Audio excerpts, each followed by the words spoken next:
even the food source pre-COVID and say 2019 to try to find sources now, because a lot of small companies have gone out of business. A lot of small mom and pop businesses have gone under. That includes raising food. So wherever you look, the constriction of food supply is ever present. Well, the cool thing is you can still grow it your own. And I guess there's so few of us doing it that they haven't really cracked down on that yet. There's been a few things over the years where people are saying the USDA got a little wacko here and there, but for the most part, they haven't messed a lot with backyard food production. And I don't know. I see the scenario where we're headed into hyperinflation, and governments don't survive hyperinflation. So, I think backyard food production, it's always, for me, it's always been the thing that's the most important thing in a collapse scenario. What is the most important skill you can have? And being able to grow food is definitely it.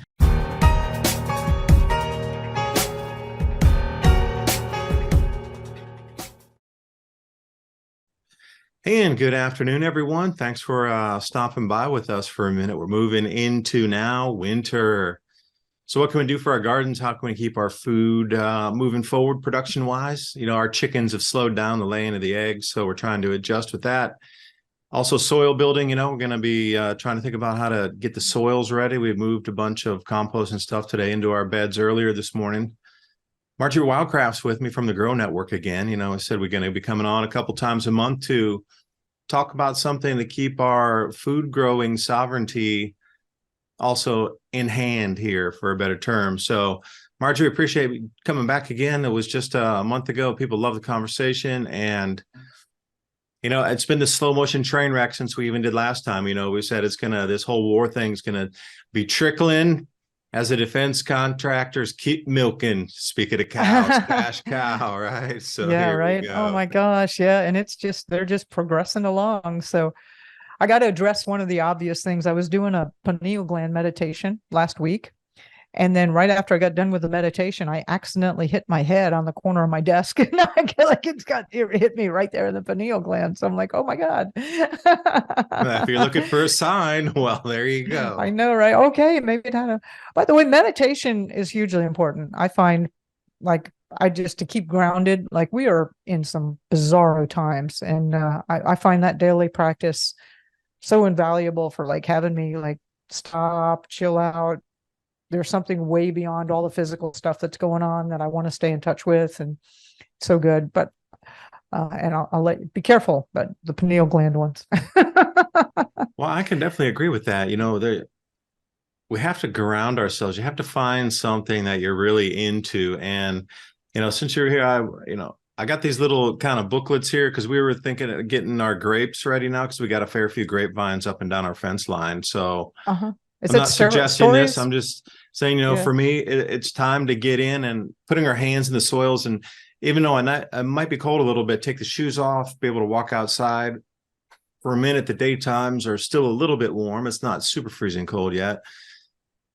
But just trying to do something to get your mind off of the screen and get something out to give yourself a little more power, knowing that you're able to, come through this, being able to produce something on your own. I don't know. It's a little reassuring for me to go, yeah, well, if I build the soils again, I'll even have better production next year. And just getting outside. It's all about decompressing in nature and doing something like you say, either meditation or really getting to something natural off a screen outside the news feed to keep your mind sane. I did a series of interviews with extremely high performance people. So one guy was an executive of some insurance company, 2,000 employees that he was managing for his division. Several high-tech startup CEO type guys, with A series funding of 25 million, a big marketing company. And the one thing they all had in common was they grew some of their own food. And now they could buy anything they want, of course, right? These guys are, lots of money. And they did it because one, they're such high performance people and such high achievers. They really wanted to be productive, but they knew they needed downtime. And they found that growing some of their own food was the perfect combination of downtime while still being productive.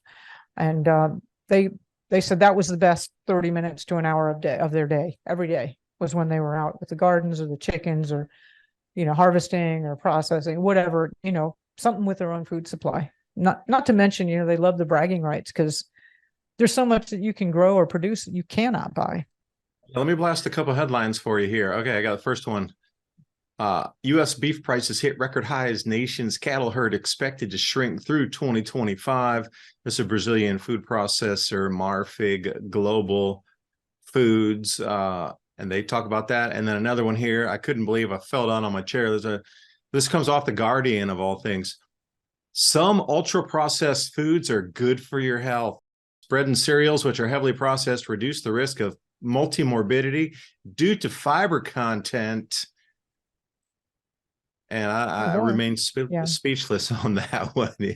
Well, actually, the one reason I pinged you was that headline that's out now: $10 trillion a year is what the UN FAO, Food and Agriculture Organization, is putting out a study they've just done. They've just done this analysis and just released it, and they estimate the cost of the food supply is $10 trillion a year. And that's because, there's no nutrients in it. People are getting sick and and everything that I've been screaming about for 2 decades. Right. So they're ramping up for something, when they're starting to pump it out there. And believe me, people go, the WEF, they're evil. I've hit the WEF up numerous times, because like almost everything the Grow Network does is in alignment with every one of like the 17 SDGs. And I don't care if people are growing food. I don't care what you're aligned with. And you know what? They never, ever, ever responded, or there was never any connection, or backyard food production is the solution to almost everything. And I could never make any traction with that organization. So I'm like, okay, we see what your real colors are.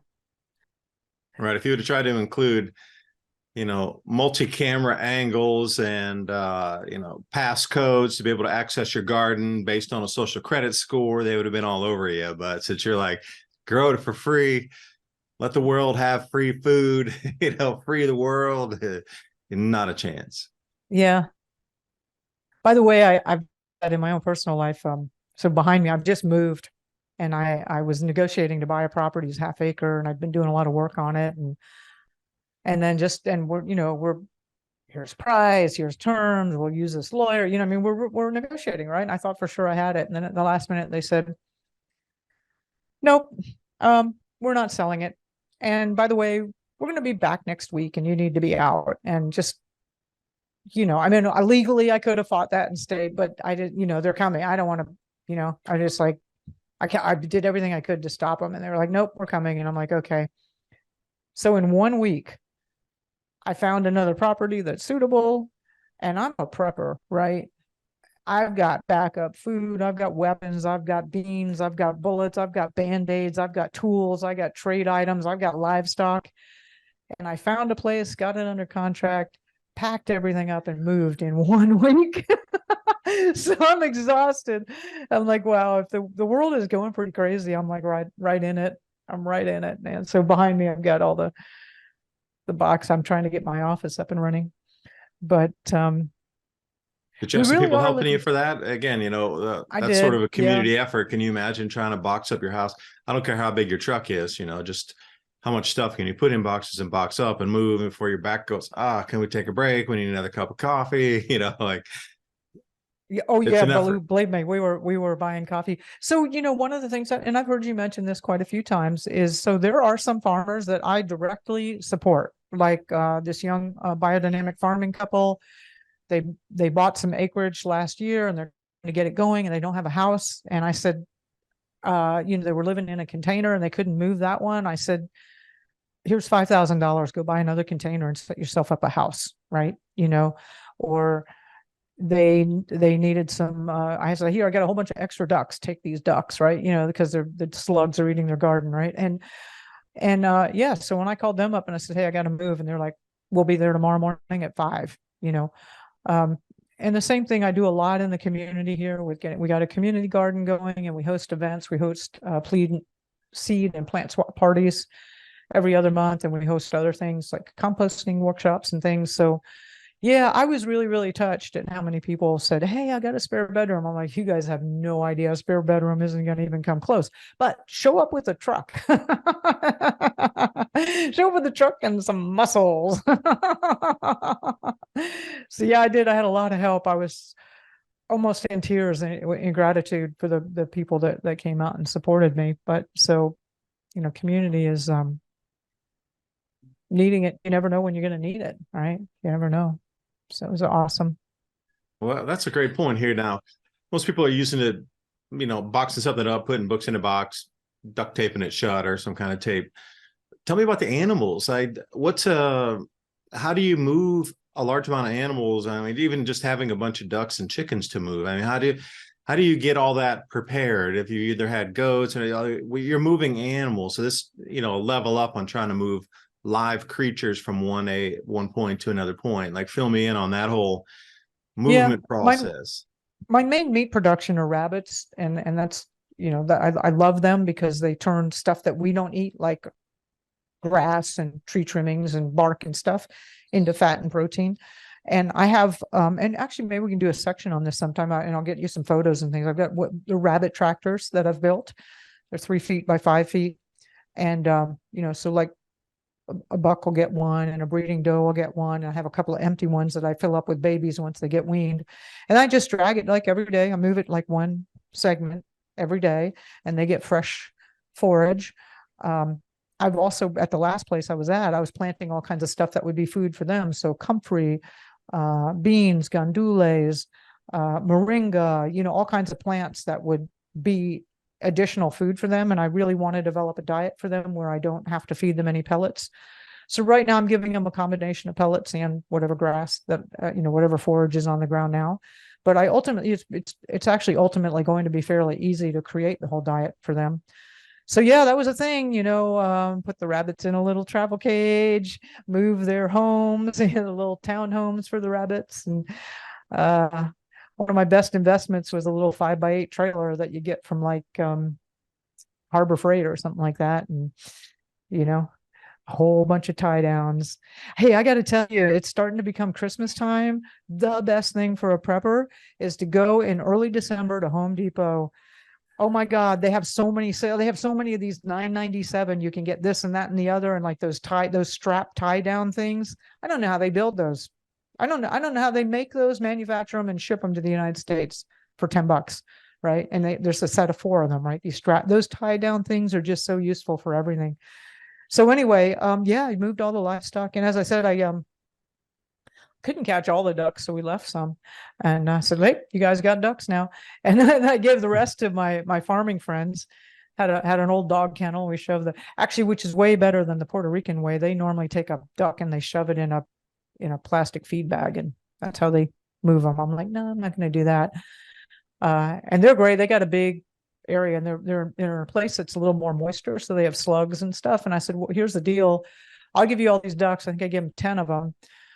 They're going to reproduce, and as they reproduce, we'll get together and have a processing party, and I'll keep half and you keep half, and we'll just kind of have that reproduction thing going on, and I'll help out with the labor, and we're both going to have a really great source of organic duck meat. I'm actually looking at buying some cattle for them, miniature cattle, buying a small herd of miniature cattle, and we'll do the same thing. You guys take care of them, raise them, and as they breed, we'll divide the livestock, the proceeds in half. I think that's more than fair. So yeah, I'm trying to secure a food supply beyond what I do myself. Yeah, speaking of that, Because here I was up at the Amish because we were getting I got a lamb the other day, and then we also had a pig processed up there, and they were smoking the bacon for us. So I picked up the nice. new price chart here since you mentioned beef. Now, so you're talking about miniature cows. So you're going about what, 300 to 500 pounds, something like that. What would be the weight after processing? The animal weight, full carcass, is going to be 800 to 1,000 pounds. Even miniature Okay. cows are big. Yeah, those are live weight, and that's exactly what this is, live weight here. So 800 to 1,000 pounds is $2.65 per pound. live That's not weight. bad because what are you normally getting a meat to carcass ratio on that is 40% or so? Oh, a little bit higher. And then if you have dogs, and if you 50? keep the bones, and then Yeah. a lot of people like to keep the liver. And since it's raised elsewhere without all the antibiotics and all that stuff, you can actually consume the liver and the heart and that sort of thing.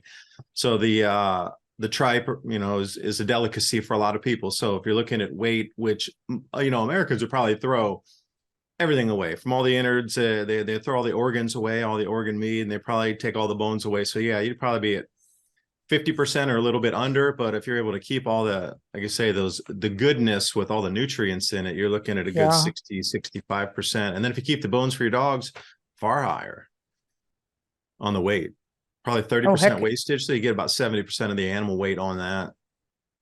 Well, that's the way to do it. Actually, when I was raising my kids in Texas, we'd buy a beef or half a beef and put it in the freezer.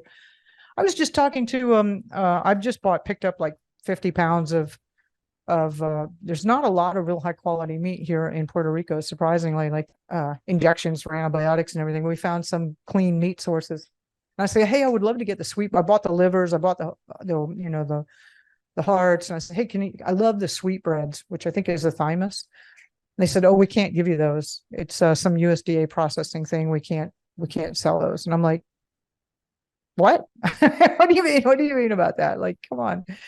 It's crazy, but you're right. And that's the reason I raise my own meat, my own rabbits, is because I want the organs. That's highest density nutrient food that you can produce in your backyard. And I wouldn't ever buy any organ meat from the commercial system. That's like toxic upon toxic. So yes, been a challenge.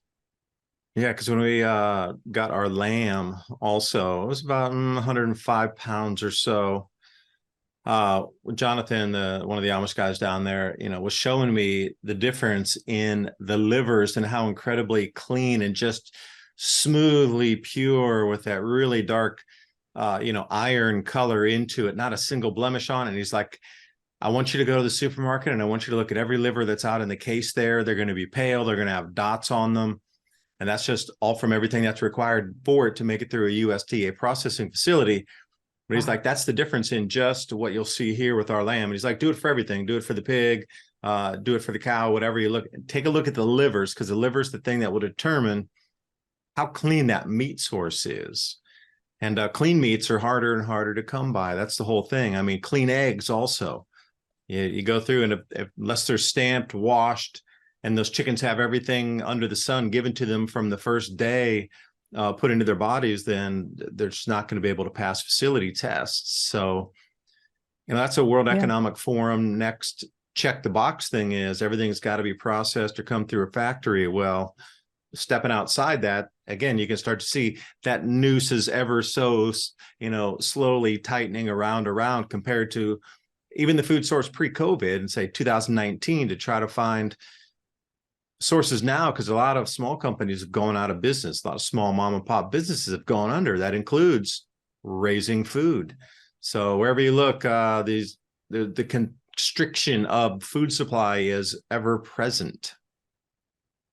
Well, the cool thing is you can still grow it your own. And I guess there's so few of us doing it that they haven't really cracked down on that yet. There's been a few things over the years where people are saying the USDA got a little wacko here and there, but for the most part, they haven't messed a lot with backyard food production. And I don't know. I see the scenario where we're headed into hyperinflation, and governments don't survive hyperinflation. So, I think backyard food production, it's always, for me, it's always been the thing that's the most important thing in a collapse scenario. What is the most important skill you can have? And being able to grow food is definitely it.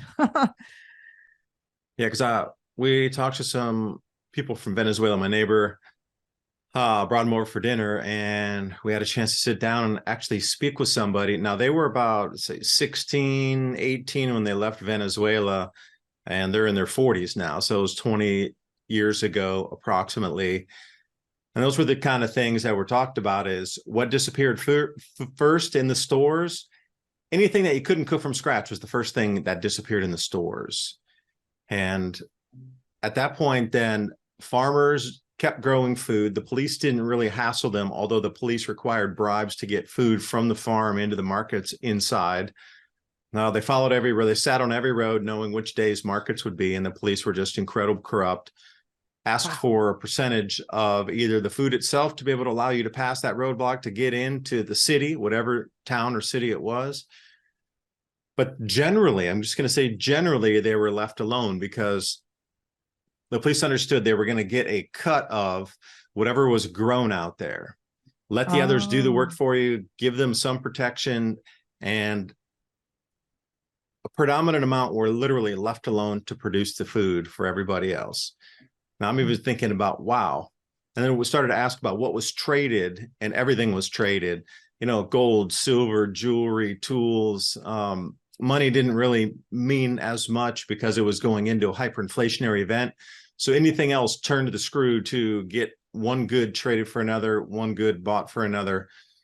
And food was protein. Again, like you've mentioned, protein was something that was incredibly valuable, that had more value than, there was like like you look at buying an ounce of silver or gold, there's a premium on it because so many people want it. It was the same thing with a protein source. And that was the thing, that people's farm animals were getting stolen all the time. And that's yeah. when communities had to come together, and the police offered more protection for more cut. So then, then I was juggling and going, wait a second, did the police, were they the ones stealing? Maybe. And then they're Yeah, the ones right. that forced you to pay them a higher percentage, and then suddenly the theft stopped, or they were allowing the bandits in to steal everything. And then, that roundabout way Yeah. to get more free food production after they stopped the problem they created themselves. So it was a really good couple bottle of wine conversation through dinner. But yeah, it Yeah, was. we're headed into that. That's coming. No, and it's still ongoing. We're That's the whole thing. It never yeah. stopped. It's just the rules got rearranged and things still continue, and the countryside remains relatively unmolested, but the cities are just chaos still. Oh So yeah, let that be a definitely. lesson. Everything disappeared first. Was anything that was like processed foods, supermarkets. She's like, the only thing that was left is just what you could cook from scratch, mainly ground corn down there. Was a big one to make the staples. So everything was more of a ground corn based type of thing. But everything else evaporated like a genie, just snapped the finger and it's gone. Well, Dave, it's awesome talking to you. If people want to know how to grow food, we got that webinar at what is it, homegrown2030.com. And it's a free webinar. It'll teach you the basics of how to get started growing food in your backyard. Even if you have no experience, you're older, you're out of shape.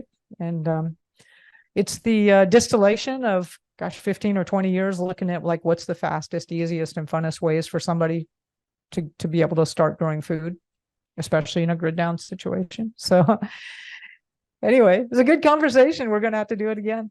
Yeah, let me ask you one last question now. I remember when the hurricane came ripping through Puerto Rico and all the electricity went down for Mhm. a month plus, and the water turned off, and it was really kind of a month. You knew it would eventually turn back on, but nobody Yeah. knew when. So like what kind of societal turn upside downs happened during that time? Was there more theft going on because people just couldn't buy things, and people, kind of traded their morals to fill their bellies? Or, walk me through that as just the last thought out, because I was talking Actually, about Venezuela. yeah, no, here actually people really pulled together. It was amazing. In fact, some people I've heard them say, gosh, I wish that would happen again because the communities really came together. People helped each other, um, really worked as best as they could, took care of their neighbors. It's one of the reasons that I really like an island. The same thing actually happened in Cuba. Now there is some violence, and there was some, there were some young males mostly that taking advantage of the situation. But for the large, there were people really pulled together. And there's a couple of farmers here that were not farmers. They were actually extremely wealthy people that had other businesses, and they went through 2 months of that. They were living on a part of the island on the south. And when oh my God, I'll never forget, Jennifer was saying, when the National Guard came, she just actually started crying to see them. But she and her husband, during the middle of that, they said, we're going to become farmers. They changed their life, and they quit doing what they were doing.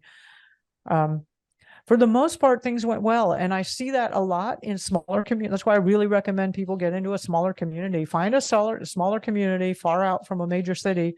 I would recommend something between a population of 1,500 and 15,000. you're going to actually want to be inside or close to that community. People think, oh, I'll just drive. No, you won't. There's, you think the price of, people drive too much now. You don't realize it. You want to be, within a mile of that city, because walking a mile is a good 15-minute thing, which is a lot of time. And there, and actually in the Middle Ages, they used to structure between each community. They'd set the communities up and they'd set the markets up 14 miles apart. That way, nobody was more than 7 miles away from a market. And that's because those people were in way better shape than we are.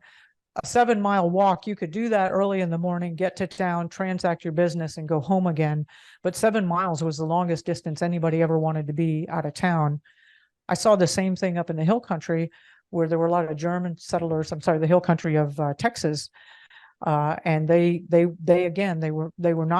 actually extended a little bit. They had some farms about 10 miles out of town, but then they would have what they called a Sunday house, which would be just a little tiny home in or near town. They would all, sleep on the floor. So they would come in on Sunday, do all their business, go to church, and then walk home on Monday. But they were never more than 10 miles out of town, because, when you're, it's going to happen. The price of fuel and everything is going to go up. So you got to think more of a lifestyle where you're not just turning the ignition and stepping on the accelerator. Are you in shape enough to walk 7 miles? That's the question. A lot of people are not. The first few times you'll get home sore, but you do it 10, 12, 15 times, you're going to be like, all right, I'm ready for that. You bet ready. Be closer. I mean, I've almost always lived a pedestrian lifestyle, and really being a mile out of center of town is actually a really good distance, and you can still find property that has a little more room on it. So, but definitely get out of the cities. That's just going to be a hellhole.